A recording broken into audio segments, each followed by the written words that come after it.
and welcome back to my channel. And if you're new, welcome to my channel. We're doing the rising signs for the month ahead for the month of July, and we're up to the final sign in the zodiac, Pisces rising. Now I like to usually say a bit about the headlines and then go into the reading. So the headlines being that you probably already know, Pluto's been retrograde for a while now. Saturn recently turned retrograde. And if you haven't watched my videos until now, Venus will be retrograding this month, and she'll be going into retrograde on the 22nd of July. And over here, it's actually going to happen at 11:33 a.m. So on the 22nd at 11:33, lots of master numbers there. That's what time it'll be over here in Australia when she turns retrograde. So in any case, we have already been experiencing her pre-shadow. So there's a pre-shadow, then there's the retrograde phase, then there's post-shadow. And that's pretty much the same for eclipses as well. There's not just the eclipse time frame itself. There's the pre-shadow time, the post-shadow time. And eclipses are bigger, like they're over 3 months either side. But I only mentioned eclipses because a couple of readings have had the eclipse card now, so I keep forgetting to check with things like that, but I'm kind of wondering if we've got another eclipse coming at some point soon. Not now though, because the full moon at the start of this month is going to, I'm pretty sure it's going to be a super moon, so it's going to be, the energies are going to be a bit more powerful than the regular full moon would be. But we don't have an eclipse this month. I know that for that much anyway.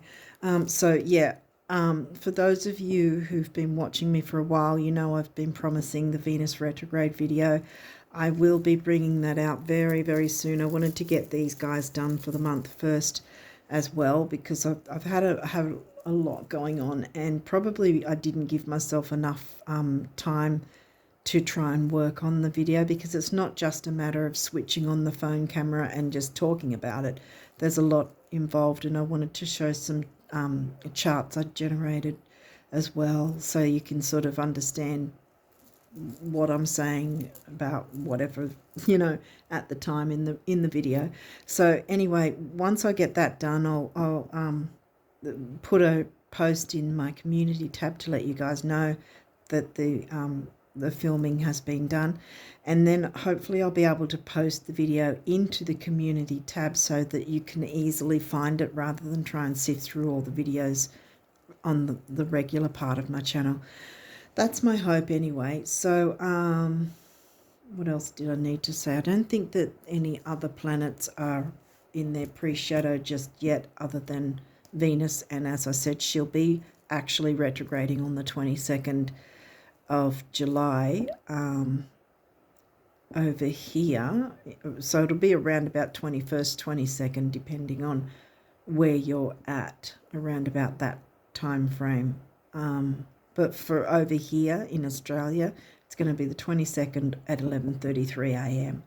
So yeah, so I guess if you wanted to work out what time that is, like the time difference from wherever you are to that time for over here, then you'll know when it's actually going to happen for you guys, wherever you're from.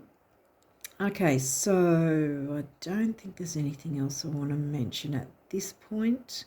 I think we're all right to go. So we'll jump into your reading for this month ahead and see what sort of astrology can help you to navigate the energies this month and perhaps beyond as well.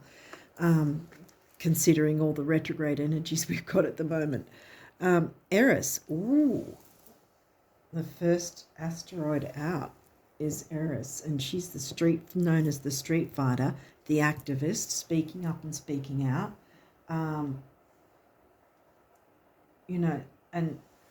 And also perhaps speaking up for others who perhaps might not be able to.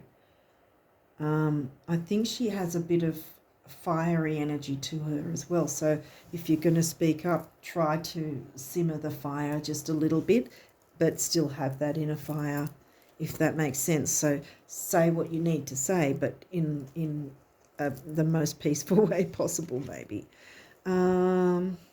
Mercury. Okay. Mercury's not retrograde yet, so I think at this point we're fine. I don't think he's in a pre-shadow yet. He's going to be retrograde as well. Like there's going to be 5 planets at least in retrograde in August and September. And he's going to be one of them. And those that aren't in retrograde will either be in their pre-shadow or post-shadow. And we're going to have retrograde energies all the way through to the end of the year. We're kind of like, I kind of want to call it retrograde alley, because we pretty much tapped into it the last time Mercury was retrograde. But we shouldn't fear the retrograde energies, because they're here to help us maneuver our life around to work in our favour in a better way for ourselves and others. That's the whole point. New moon. Wow. Okay, so the new moon's going to be significant, and the new moon will be somewhere around the 15th to 18th, I think, depending on where you're from, somewhere around there. I didn't check again. I need to remember to check things like that. When these cards come out, I go, oh, hang on, what date is it? So yeah, but then in this deck, the new moon is actually, the new moon card is actually a really lucky card. So this is bringing in good energy. Vesta, home and hearth, another asteroid. So yeah, this is where I probably picked up on the be kind of thing with your words. Mercury, your words, communication. And the new moon wants to bring this new energy in. So you can speak up and speak out as long as you're doing it in a peaceful way, communicating in a peaceful way, and it'll work in your favour and others as well. Ooh, here we go. You've got the eclipse card as well. A few people have got the eclipse card, and it's the lunar eclipse. So either it's the energies, the tendrils of the last eclipse that happened. I'm not sure if we're out of that doorway yet or not. Otherwise, it's reiterating the one that will be coming. There's not an eclipse this month. The full moon on the 3rd I think it's going to be a super moon. I'm pretty sure it's going to be a super moon, which means it's going to be a bit stronger than the regular full moon, but not as strong as an eclipse. So my thinking is, if you've got anything that you need to let go of or maneuver or tweak or change the dynamic in some way, do it now so that you can bring in the new with the new moon. And then when this guy comes along, whenever, I'm sorry, but I don't know exactly when the next full moon eclipse is going to be, but setting yourself up ahead of time so that when he comes, you're probably not even going to notice his energy anyway, because you would have done the work already. Set yourself up, said what you needed to say in a nurturing, gentle, kind way, communicating with others and bringing in the new together, working together perhaps with others. 12th house, well, that's Pisces themes, but obviously you're Pisces rising, so it's not going to be in Pisces. It's in Aquarius. Yeah. Communication, which is Mercury is the ruling planet of Virgo and Gemini. But here it's saying communicating with your community, because community being Aquarius, because Aquarius is covering your 12th house, and Pisces themes are in 12th house. So spirituality, art, beauty, art in all forms. And going with the flow, the easygoing Pisces energies going with the flow, covered by Aquarius in the sign of the community, individuality, within the community, because you can have individuality. You can express individuality within a community and allow others to do the same, so that everyone's working with each other, if that makes sense. Everyone's running in the same direction, or the water running, the water stream is flowing in the same direction, flowing like Pisces easygoing energy wants, and gentle home and hearth energies of Vesta, and communicating in a gentle way, yeah. Aquarius, well, Aquarius is covering your 12th house, so that's reiterating that. Sorry, Helen. I have no way to set it up where I'm not going to constantly reach over, so sorry about that, guys. Yeah, so that's pretty much covered that. So it's reiterating it, so that's strong. Neptune, the ruling planet of Pisces and 12th house. I don't think that we've got Neptune's pre-shadow yet, because Neptune and Uranus will be retrograde down the line, and they're slower moving planets, they're outer planets, but I don't think that we're feeling Neptune's pre-shadow yet. So I think it's more about reiterating this, the community, 12th house, Aquarius community, communication with your community, bringing in the new in a gentle, nurturing way for yourself and others, speaking up for yourself and others as well, in a gentle, nurturing way. What else have we got here? Taurus. Taurus is money and self-worth, second house themes, not in second house for you, it's in third. The energy around you shows the abundance of nature. It is rich, earthy, and productive, yet relaxed and slow. Relaxed, see, going with the flow. And it's right next to Neptune, see? Money and self-worth in the sign, in the house of Gemini, because the Gemini house is third house, and that's where Taurus sits for you. Money and self-worth is how I usually narrow it down, and it's in the communication sign. And what planet, being Mercury, rules Gemini? Gemini, here we go again. So something with communication with your community. The energy is communicative, mischievous, lively, witty, and informative. Stimulating exchange is possible. Yes, stimulating exchange in a nurturing, healthy way. Okay, what's next? 10th house, that's career and ambition. That's and it says reputation. That's in Sag for you. Which is, Sag likes to be freedom loving, expansive, higher learning, also spirituality. So Sag and Pisces are the signs that are specifically connected more to spirituality. Not saying other signs aren't spiritual, but those two signs, we've got all those signs in our chart anyway. So no matter what sun sign you are or whatever, it doesn't make a difference. We've all got each of the signs in our chart. Quincunx, complexity. Well, yeah, there is complexity in that. There's many moving parts. There's a lot of different people in a community to communicate with, and complexity in speaking up without being brash and Aries-like, I guess. Aries is in your second house, but this is third house. Yeah, so there's a reiteration of nurturing vibes coming through, and communication definitely with community. And this is siblings, children, neighbours, aunts, uncles, cousins. And Gemini's in your 4th house. See, we've got 3rd house, 4th house.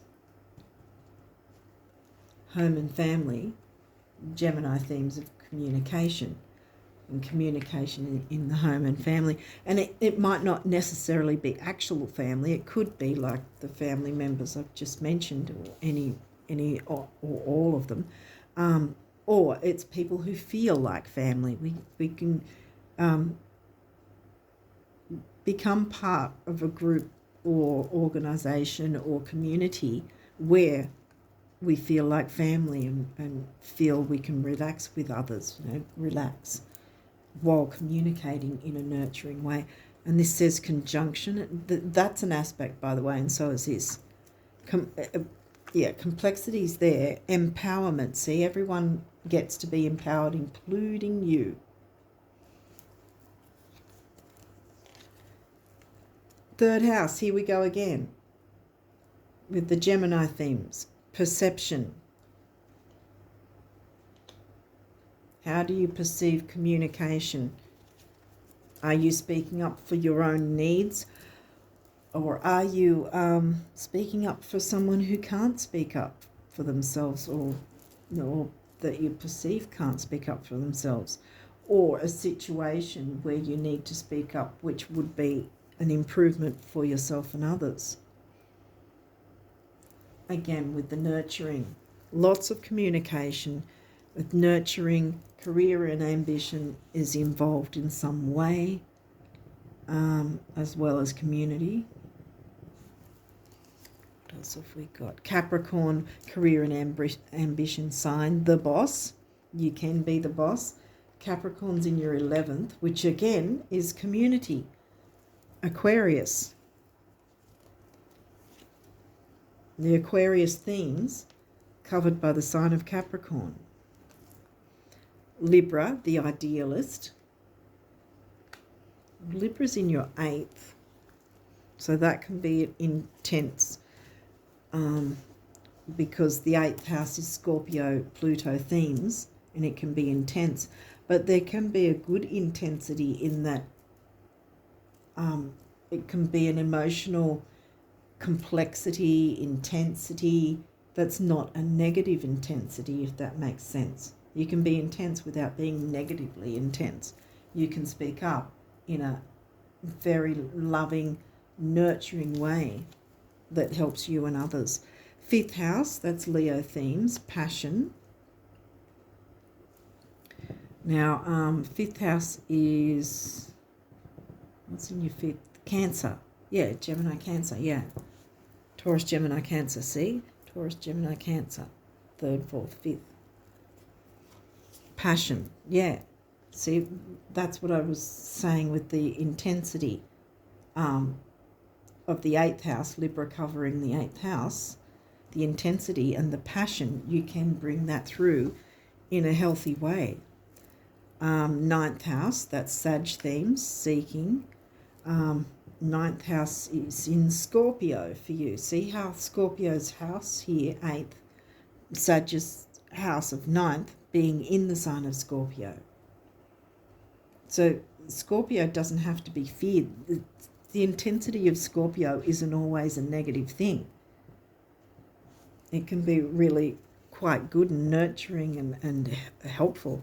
You only got one card as well this time round. It's been very strange the last few readings, actually. So this may or may not be in reverse. We'll see. If it is, I'll walk you through it. And we have Gemini cross-pollinate. Wow. So absolutely, it's definitely a time to communicate with your community, connect, speak up for yourself and others, or if people need to know of a certain dynamic or situation that might need to be tweaked or changed in some way, improved, perhaps communication, Mercury.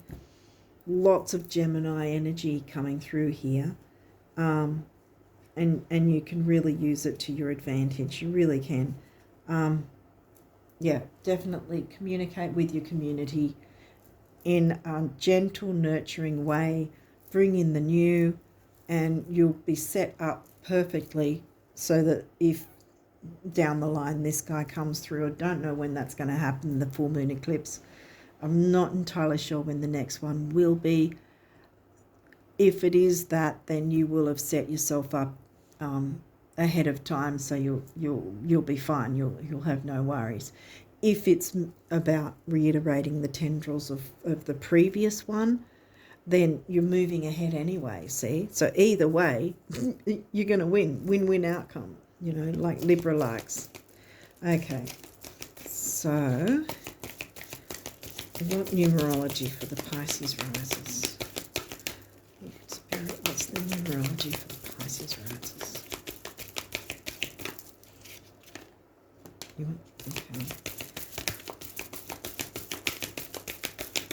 Any other numerology for the Pisces risers? Really? Okay. So once again, we're getting another single card like we did with that one. And it says spiritual career. Oh my goodness. What were we doing? 12th house, Aquarius, definitely Neptune, spiritual career. Bam. Heart chakra, pink. And then the crown chakra with the purple. Mind and creativity, crown chakra. 8 is stability and money. And 7 and 8 comes to a 6, which is temporary opportunity, which I always say with a temporary opportunity doesn't mean it'll never come back, but it just means take it now. Grab it with both hands. This has really jumped out like, yeah.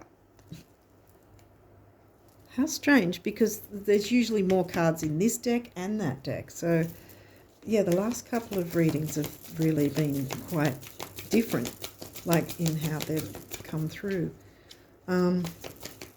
Okay, so what does the universe want you to know about abundance for July? What abundance messages do they want you to know about for July?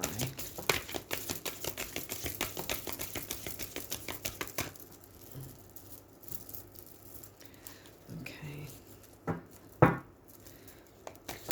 Oh, again, that happened with the last reading. It seemed to take ages, and then suddenly there was just this clump, just like now. Is there any other cards you want before I... No. Yeah, the same thing happened last time. Just seemed to take forever, and then suddenly went... Okay, what do we have here? And there's the sun again.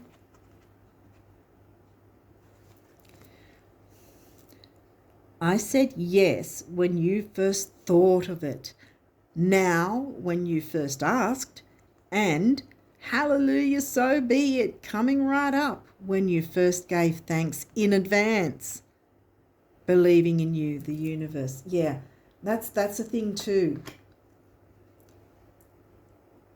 If you perhaps say some sort of mantra,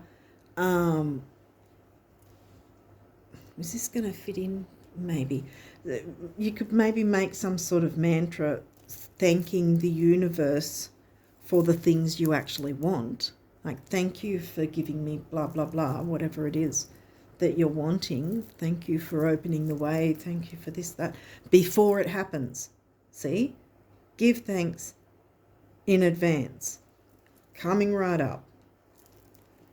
That's what the universe says back to you.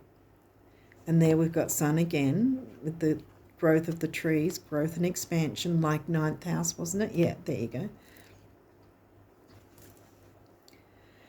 If more people knew how admired they already are, they'd be even more admirable.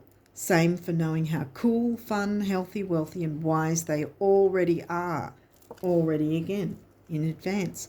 And zippy. In admiration, the universe. So the universe admires you. And last but not least from this deck, do we have a butterfly there? We've got lots of flowers, lots of growth and happiness and the sun shining.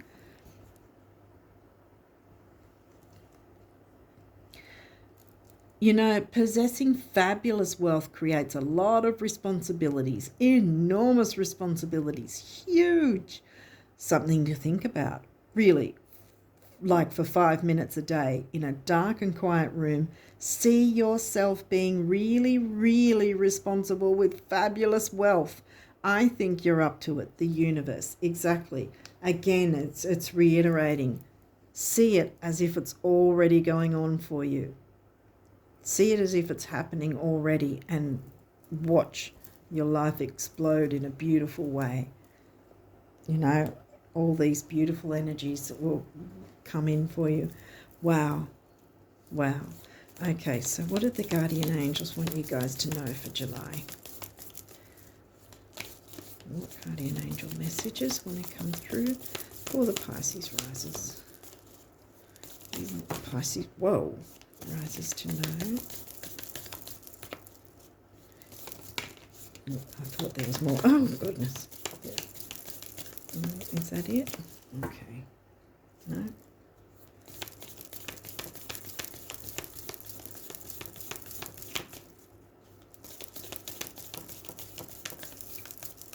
Okay. I thought there was another one coming through. But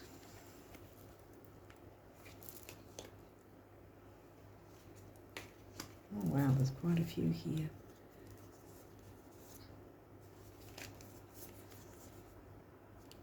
Peace. Calm your thoughts and move your awareness to a peaceful space inside your heart. Feel the ebb and flow of love, the eternal movement of the stars.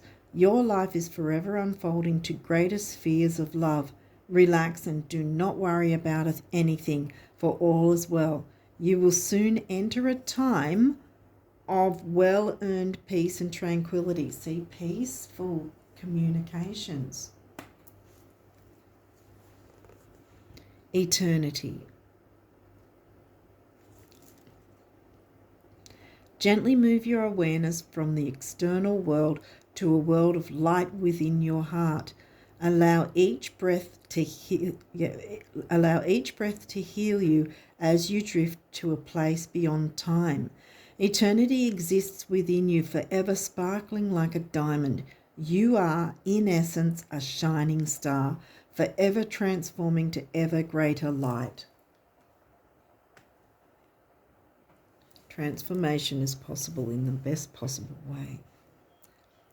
Positive change. Here we go.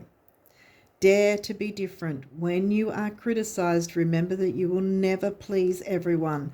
Many brilliant and gifted individuals were not fully appreciated or understood in their own lifetime, yet it is often they who have sown the seeds of change. Yeah, exactly. Self-criticism, whoa. We, your angels, ask you to please be more compassionate towards yourself. Observe the times when you have critical thoughts about you and make an effort to replace these negative thoughts with positive, loving ones. Exactly. Balance that speaking up with kindness for yourself as well as others. You are a wondrous being of light, even if at times you think you are less than perfect. Remember that God and divine perfection exist in all things. Exactly. Dreams. This is a wondrous time of healing and positive transformation. Here's the transforming thing again. Embrace life each moment and keep focused on your dreams. Retain the purity of your vision and you will draw success to you. And here we go. All you ever wished for, even that which seemed a distant dream, is about to manifest. I'll read it again. All you ever wished for, even that which seemed a distant dream, is about to manifest. That's point blank for you. Intuition. Trust your intuition and know that what seems logical may not necessarily be right. The answer to your question lies inside your heart. Endless possibilities exist for you. Stop trying to work it all out and feel your way through. We, your angels, will guide you. Trust your feelings. What feels right is right. Absolutely. I mean, Pisces riser, intuition is your thing. And blessings. Love, light, blessings. Whoa, great card to finish on. Love, light, blessings. Through this card, you are being showered with angelic light. Accept the blessings about to come your way and know that you deserve to be and have all your heart desires. You are being lovingly guided along a golden path, a magical journey through which you shall discover your true essence, the infinite and eternal you. Congratulations. You are being lovingly guided along a golden path. Blessings are coming to you, my friends. Communicate to yourself and others in a loving way. Bring out the spirituality, because it's part of your career to do that, if that makes sense.